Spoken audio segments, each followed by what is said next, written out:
I don't know whether I should be embarrassed to admit it or not, but the original title that I had in mind was Overpowered Psionic Space Frogs from Dimension Zero. I want people to know that you were getting this thing that would, I don't know what it is. It's just an enormous, overpowered creature, right? That's great. That's great.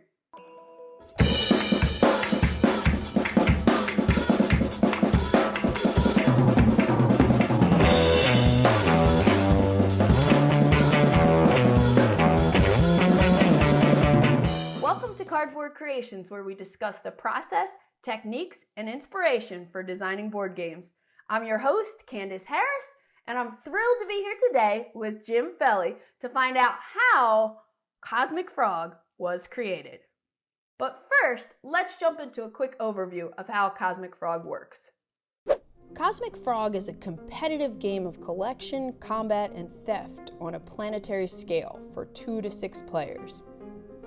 Each player controls a 2-mile-tall, immortal, and vulnerable frog-like creature that has its own unique ability card and exists solely to gather terrain from the shards of Eth, the fragments of a long-ago shattered world.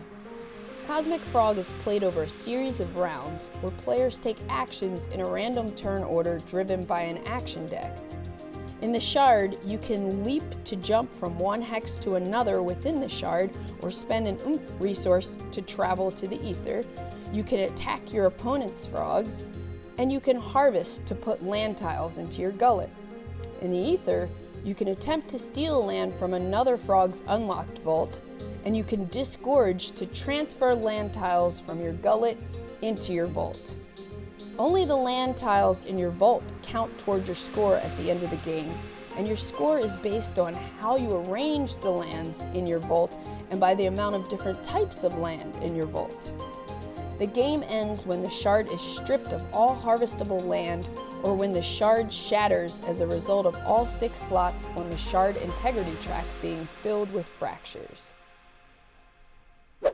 Hi Jim, welcome to the show. Hey, Candice, thank you so much for having me. I really appreciate it. Thank you for being here. I'm really excited to talk to you. I'm trying to recall how you first popped up on my radar, and I think it was Cosmic Frog. I remember kind of seeing the box cover of Cosmic Frog and being completely entranced and curious. Like, what is this game all about? I knew I had to play it just from seeing it, hearing the title, like, what is this game all about?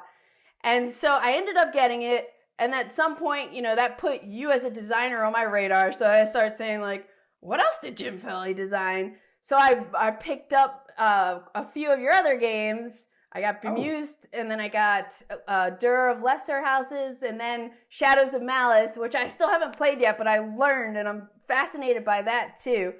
All of your games have this really unique and different flavor to them. What initially inspired you to create Cosmic Frog? So first off, thank you for checking out my titles. I appreciate it. And thank you for having me on the show. I know that I'm a very small fish in a very big pond. So I'm really kind of thrilled that you hooked me. Cool. So Cosmic Frog is an interesting story because it began, I was designing a game about giants. And the idea was you had these gigantic, massive, enormous giants who were going about collecting stuff and stuffing it in their sacks, right? So, they would take whole lakes and stuff it in their sack, right? And all this business. And then they'd go back to their cave and dump it in their vault and arrange it and go out and get more stuff. And what I wanted was these giants would hit each other so hard that they'd fly around the world a couple times before they landed, right? It was sort of a tongue-in-cheek kind of game. And I ran into a problem in design, and that was movement, right? Because giants could walk, and I said, well, they could run, they could jump, and it just wouldn't work. It got too complicated, so I thought, what if I did dragons instead? They have hordes, right? Sure. Well, but dragons can fly, right? And so, I remember I was sitting in a subway while my car was getting repaired, and I had with me my trusty little lab notebook I write all my game design ideas in. And I was having a coffee and thinking, it would be so much easier if there was only one way to move. And I thought, jumping.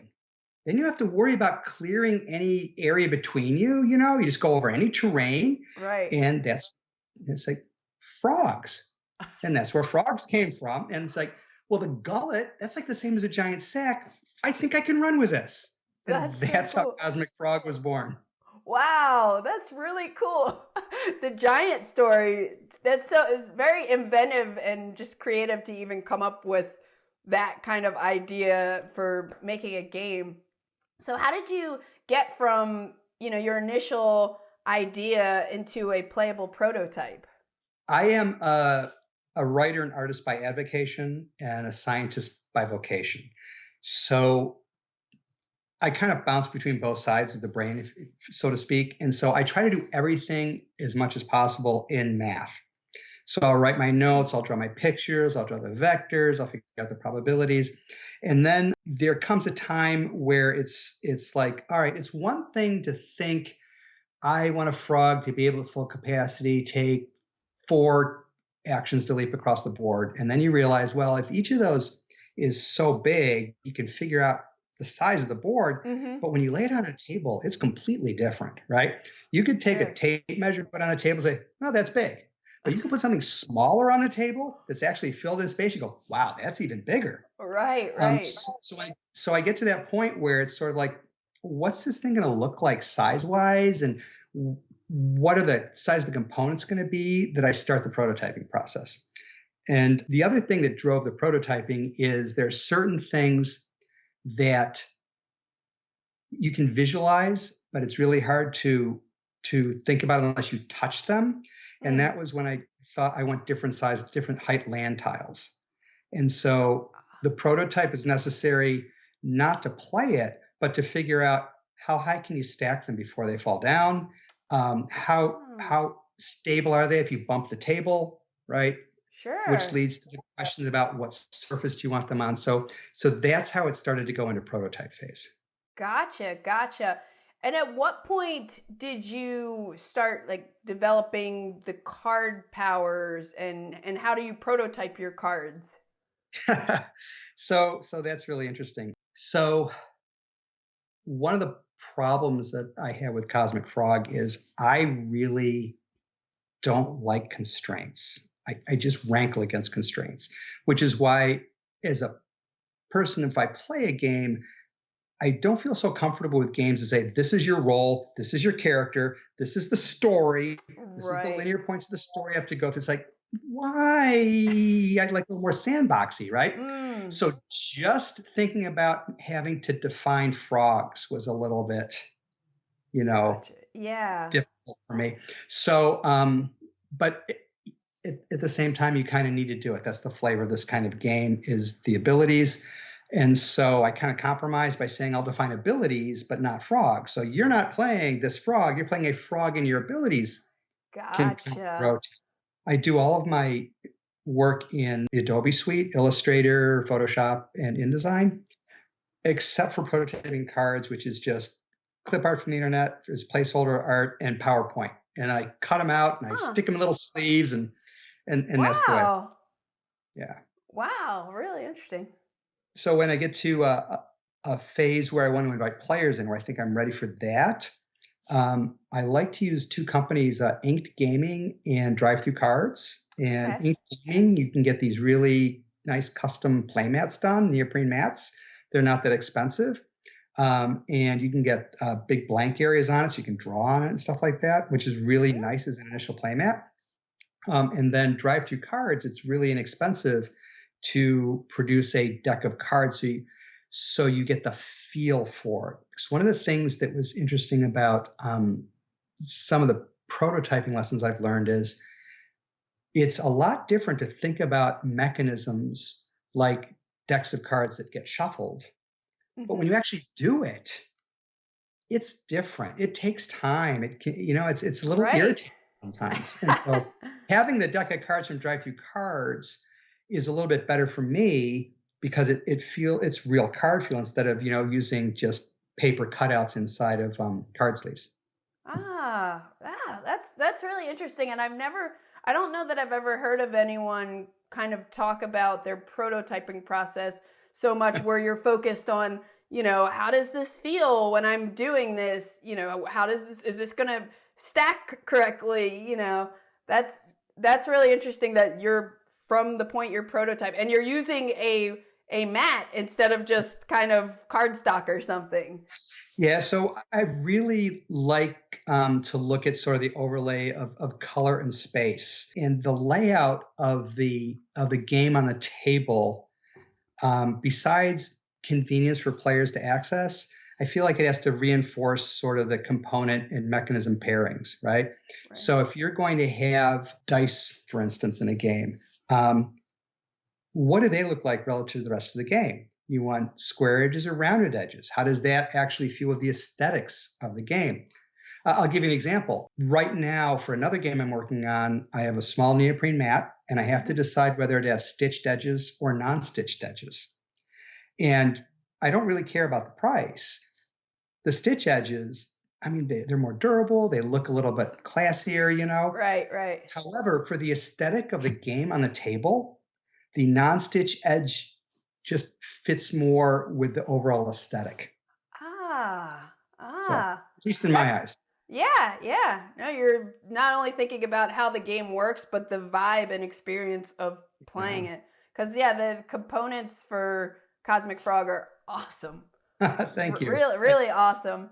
So how much play testing was done with Cosmic Frog, and what is your play testing process like? Yeah, so I use a regular playtesting group, which are some friends of mine from work, some friends of mine I've met through my kids, actually. So I have a range of ages from the early mid-20s up to the mid-60s. And I generally I prefer organic playtesting. So when I'm prototyping, I'll open up to playtesting with a small group of friends, just to sort of stress test the guts of the game. Okay. And then when I take the step for a little bit better components, like do the drive-through cards, for instance, rather than the card sleeves, I'll invite a larger group because then I care about player interaction and what's revealed through player interaction. And I don't know how other people play test, but I really prefer organic play tests, where it's like, come on, let's get together, let's play. Let's have, drinks on the table, snacks, all that stuff. Just treat it like a game night. And then I like to just watch where things happen. I'm happy not even to play, right? I just like to watch, listen to the noise, see how people feel, and kind of continue refinement from there instead of saying things like, okay, guys, today we're going to test this mechanism, right? So do this as much as you can, right? Right. I look for flow and I look for what resonates with people. And I wait, usually when we're finished playing a game, we hang out for a little while and chat, and I like to hear what comes back, right? Right. See what people are talking about, see if they had any gripes or if they were just excited about different moments and everything, and kind of go from there. That's exactly right. And that's a perfect way to say it, the excitement about different moments, because my personal belief is that no one really remembers who won a game. But you sure remember when you were pushed off that cliff when you were infected, right? These moments of unexpected joy or anxiety that will stick with us, and it forms sort of the local mythology of your game group that will be called back later on, right? Right. Other games. Right. So how long, did you do this? Like, was it like a year, once a week, or? Yeah, so it's kind of sporadic because everyone's got different busy schedules. So sometimes we have 2 or 3 play tests in a week. Sometimes you go 2 or 3 weeks without it. But with Cosmic Frog, I think the play testing period was about a year. And a lot of things changed. It's funny because usually, for me anyway, if you think about this acceleration of changes, there's this real big chunk of acceleration of changes in the beginning. And then it sort of tapers out and it takes its final form. You get these little tweaks at the edge and you're done. And Cosmic Frog was this process that went like this. There were a whole bunch of changes at the end, and then it kind of snapped down, and there were just little marginal changes, and it was done. Okay. At what point did you start documenting the rules for Cosmic Frog? The rule book itself, I think all your rule books are kind of unique, and I really appreciate that not only did you add in lore to kind of get people into a story and make it more immersive thematically, but then you also have like an example play at the end, which is helpful, and strategy tips. I think your rule books are unique, and I like them. So at what point do you start writing the rules, and did you write the lore, and when did that come into play? Yeah, so thank you. It's funny because people talk to me about the rule books that I write, and they either love them or hate them. There's no middle ground, right? Some people say, I just want the rules. I don't want the story. But I'm a huge believer in house rules, right? Whether you want to or not, people are going to house rule your game. Sure. So I try to embed the lore so that when a rule is stated, people understand, oh, I understand the motivation for the rule. So when I house rule it, I'm consistent with the motivation. What I've tried to do for Shadows of Malice, Cosmic Frog, is tell a story up front, sort of to set the stage so that you are not just a frog gathering land on a shard. You are an agent of a deity trying to rebuild a broken world. Right. And so it's all part of the same mythos as the Shadows of Malice games. As far as writing it, I generally start writing down the quote unquote rules, sort of that this is the way A moves to C, moves to D kind of thing. This is how far you can jump and all that early on. Okay. Because some play testers want to say, can I read this? Or can you tell me what this is, right? So it makes it easier to explain. But I am also unabashedly lazy. And so I don't like starting to work on the formal rules till the game is almost done. Like when it's like 90% done, then I'm like, I gotta start writing. Gotta do this. It's like when I write code. It's like, I gotta document the code now, That's funny. I'm in IT also, so I know what you mean. Yes, exactly. But I do write all my own rule books. The only thing that I typically farm out, that I ever farm out, is the minis. This is the first game I made with minis for the sculpts and some artwork. And occasionally, I think for one of my games, I hired an outside person to go over the rules and make rule recommendations on how to better the rule book. But I do everything myself other than that. Cool. One-stop shop. So what was your biggest challenge that you kind of faced as you were designing and developing Cosmic Frog?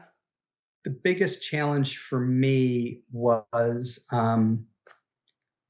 as one I already mentioned, sort of fixing the abilities, right? And saying, this is fixed, it's determined this way, and there's no like variance that goes along with it. So that was a little difficult for me. I feel sometimes that limits my players' imaginations, and what I really want is for players to use their imaginations in ways that they really maybe forgot how to do, right? I want them to feel like they're little kids again. It was very difficult taking some things out of the original game. So the original Cosmic Frog, there were no dice. You had these poker chips, and you had 5 of them, and they were numbered 0 through 4. And you could arrange your poker chips in any order you wanted. And when it came time for combat, your opponent would, however many you were using, would say, those are the 2 I want to use. And they would pick your chips, and you reveal them and add them up. And that was how combat was done. Oh, interesting. So you could play mind games with people. I have a good friend who would always say, that's my 4. That one right there, it's my 4. and you don't pick it, you go, see, it was the 4 I told. So all of this like meta gaming and trying to trick each other. Yeah. Unfortunately, putting that in the initial game was really, really expensive. And I'd already decided I wanted a neoprene mat and miniatures.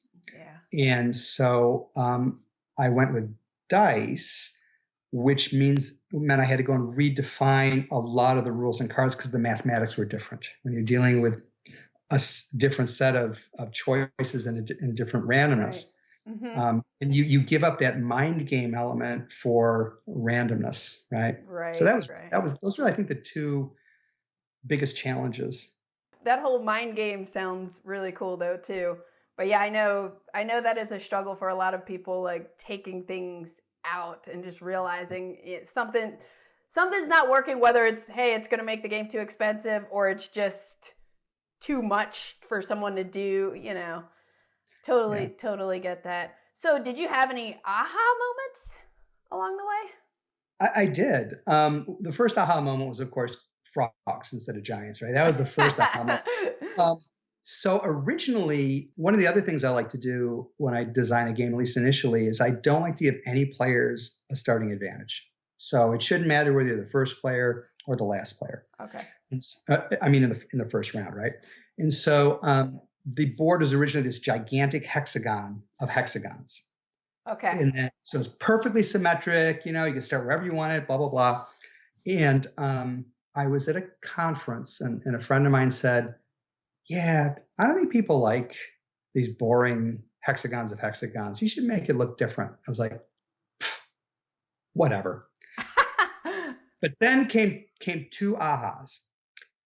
The first aha was, if I compress it and make it a longer map, it'll fit inside a box. But you have to have like 2 or 3 neoprene mats that go side by side. Right. That was one. The second one was with a big hexagon, figuring out where those meteors, where the splinters hit the map, was really, you had to be like, okay, count this way. It was onerous. Okay. But with an asymmetric map, I came up with using, here's an image of the map and here's a marker on it. Oh, I see exactly where it hit. Cool. And that's what was allowed by this change in the structure. So that was a huge aha moment. Very cool. Very cool. I think the other aha was recognizing that when people played this game, these are people I played a lot of other games with. And these people can be brutal. They can be backstabby. They can be clever. But when they played this game, there came a point where there was almost like a bidding war, right? Kind of a doubling down. Like if you're bidding on something on eBay, right? You say, I set my limit price. I'm not going to pay more than $20 for this. Right. It's like, what? $21? You're not getting me for $1. Go to $22, right? Yeah. There came this point with all these players, with these frogs when they get in combat, where it's like, you're hitting me? No, I'm hitting you. And it became emotional rather than strategic or thoughtful. Okay. And trying to figure out how to help people pull back from their emotions and not get caught up in that was tricky. And that's one of the reasons I like the random card deck to determine what turn order is. You may have some downtime, but it's not downtime because you better be watching and making deals with everybody else to know what's happening. Right. Usually it's to pause and reflect and not immediately go after the other guy. Right.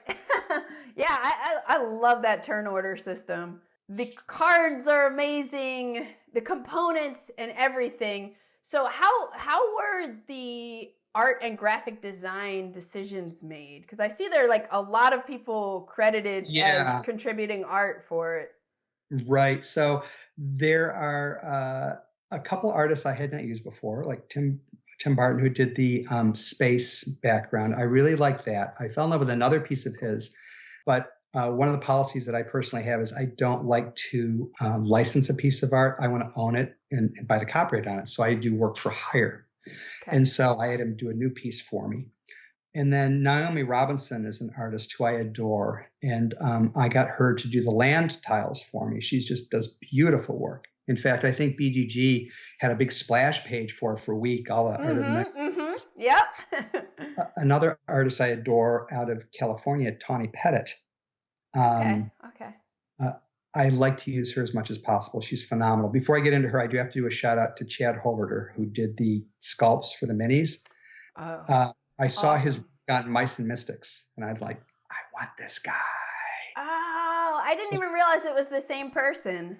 Yeah. So they're great. Yeah. So Tawny is amazing in her own right. And she has these amazingly surrealistic and visceral pieces of art that she does. However, she's also very amenable to taking direction. So she was the artist I used for the muses, for the virtuosos in Bemused. And when we started that project, I said, listen, I'd like this to have sort of an Alphonse Mucha feel.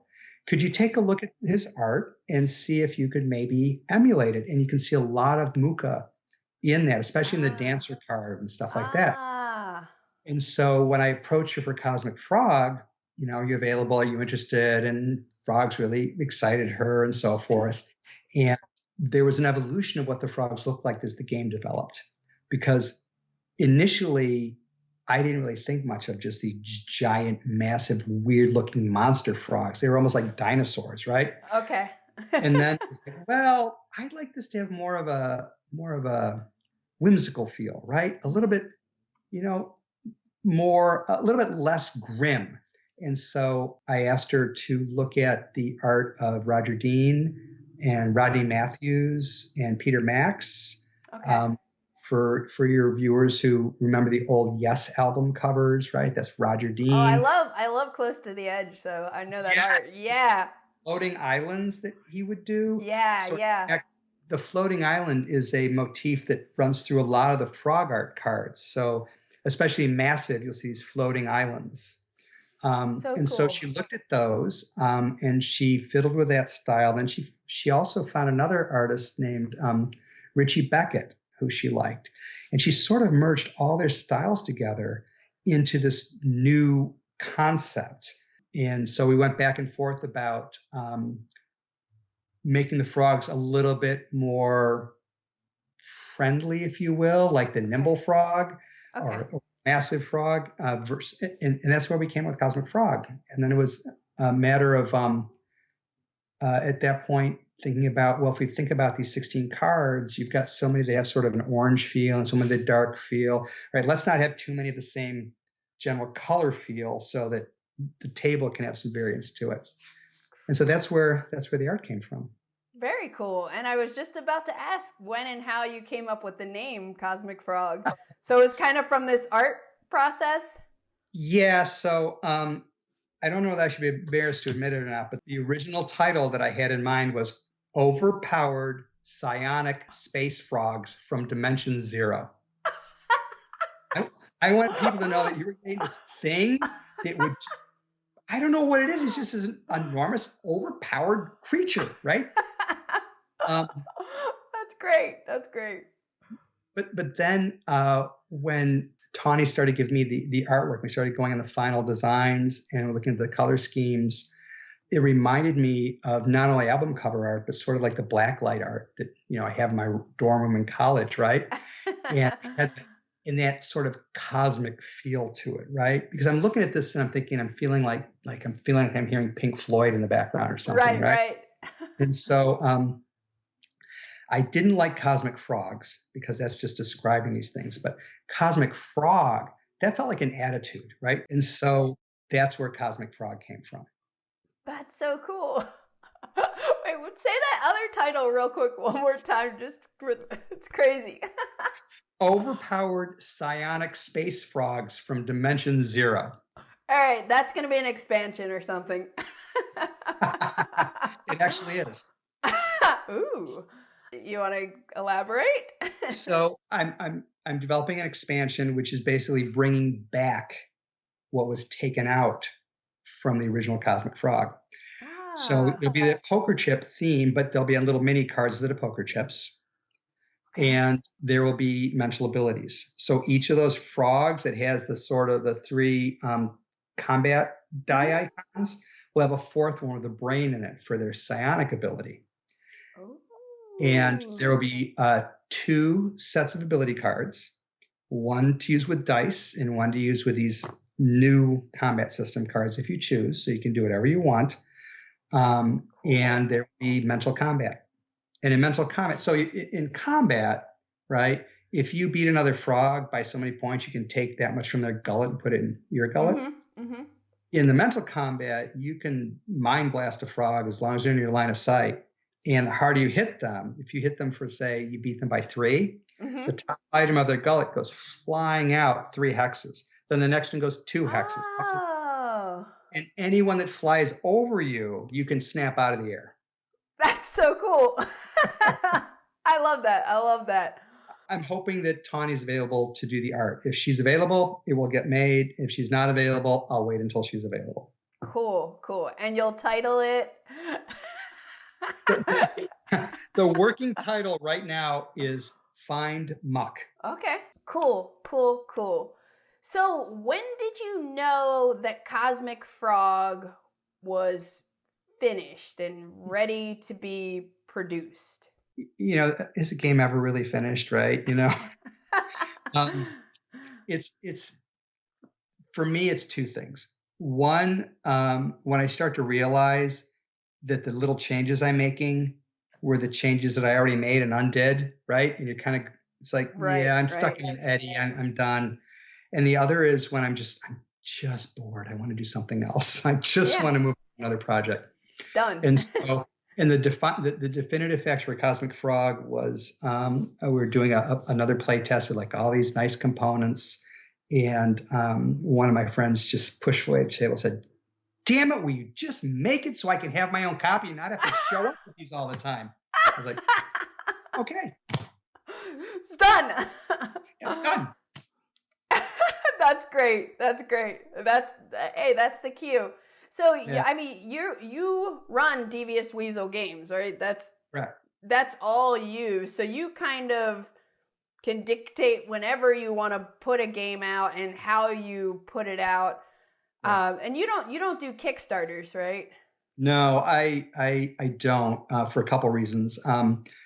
First is I think Kickstarter conceptually is brilliant and needed, and I think it gives a lot of aspiring artists, designers, writers a really strong platform to get some funding to put their ideas into make them reality. I think it's marvelous.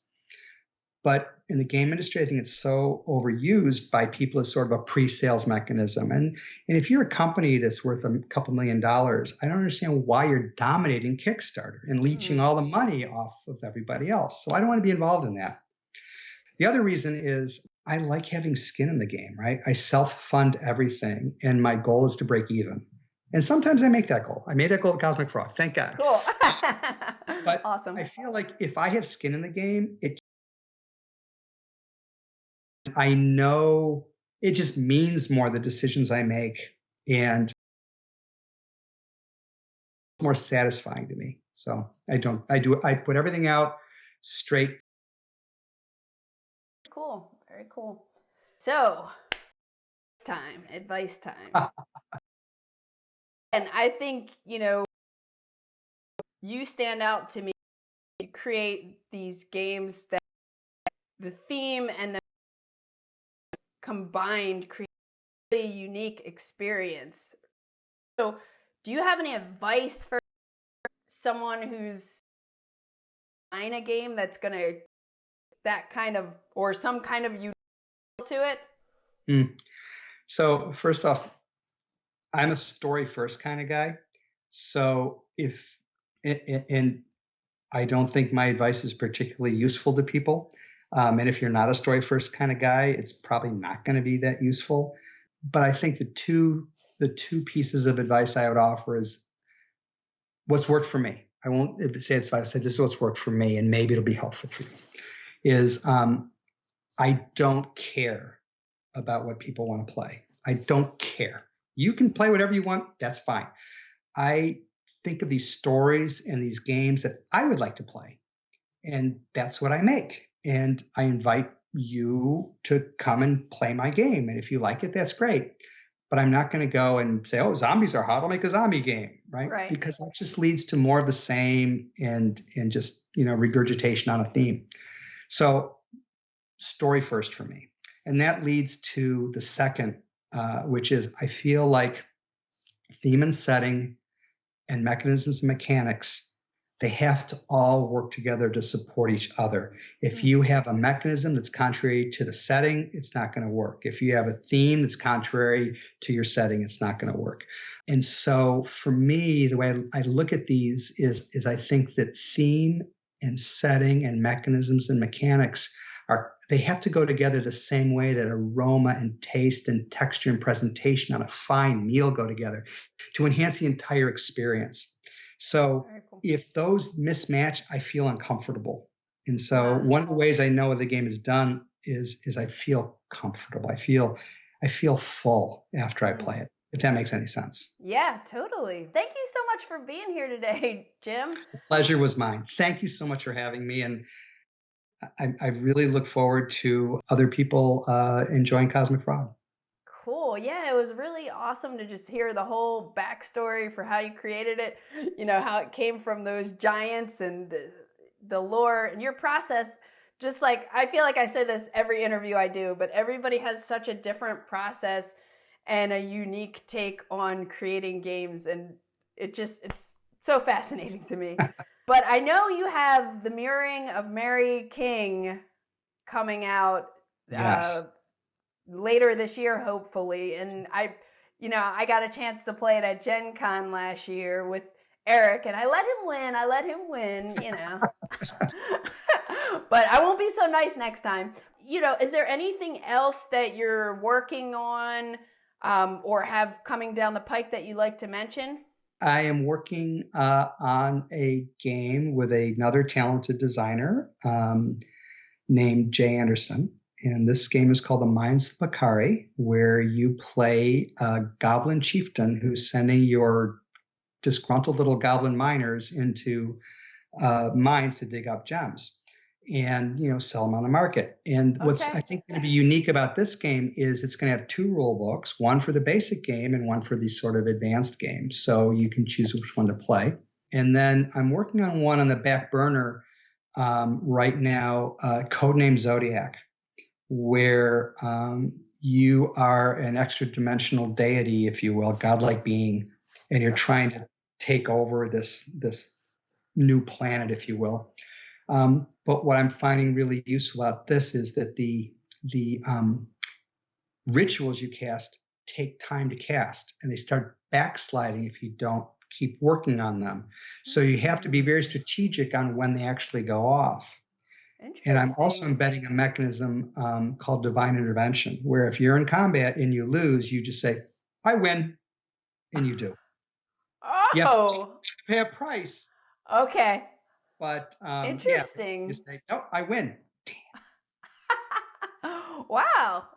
That all sounds really exciting. Yeah, I'm looking forward to updates from you and whatever Devious Weasels, whatever you have coming out.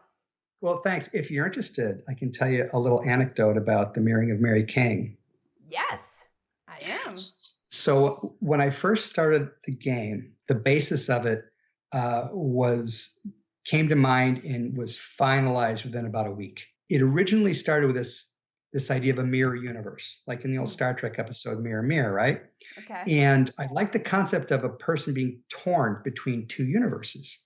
So the original concept of the game was Mary King was like a 50 or 60-year-old secretary in a physics lab, and this experiment goes awry and she gets trapped, and it's all about the mirror universe versus the real universe. The very first playtest I had with a friend, he said, oh, is this like Mary King from Mary King's Close? And I said, what? So I looked it up, and Mary King's Close is a haunted alleyway in Edinburgh, Scotland, named after the 17th century merchant burgess Mary King.